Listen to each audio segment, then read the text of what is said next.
oğlum? Onu devamlı sapsam, emek so'ymaydimi? Sapcho'raymi oğlum? Dada, men bor joyda hech kimdan ruxsat so'ramang. Xohlagan ishingizni qiling.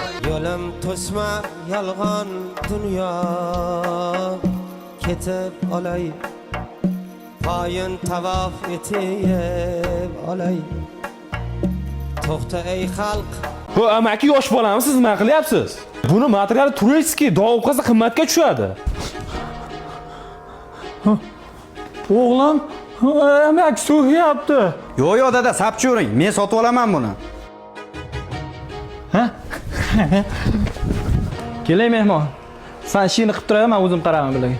Aka, holatni ko'rib turibsiz. Dadam uyda ham xuddi shunaqalar. Nechta matras olib bergan bo'lsam ham yaramayapti, xafa bo'lib qolyaptilar. Keyin uyqulari ham yaxshi emas. Ko'pchilik sizni tavsiya qildi, yoningizga keldim. Yaxshi matrasingiz bo'lsa bir tavsiya qiling, olib ketaylik. O'zi dadangiz didlari yaxshi ekan.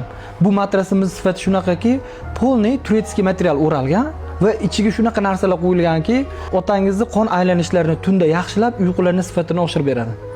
Ha, bo'ldi aka, ma'qul, menga yoqdi. Otangizga yaxshi qarar ekansiz-ku. Agar ozgina yana sarf xarajatdan qochmayman desangiz, bundan ham yaxshi qaraydigan joylar bor-da. Shunaqalarga bersangiz bo'lmaydimi? Ishdan ortishimiz bor, ortog'ma qilishimiz bor. To'g'ri aka, pulini bersa yaxshi qaraydigan joylar ko'p, lekin mendek mehr bera olmaydi. Yoydek qattiq sochlaroq Yoydek qattiq sochlaroq Tobut mingan otam mening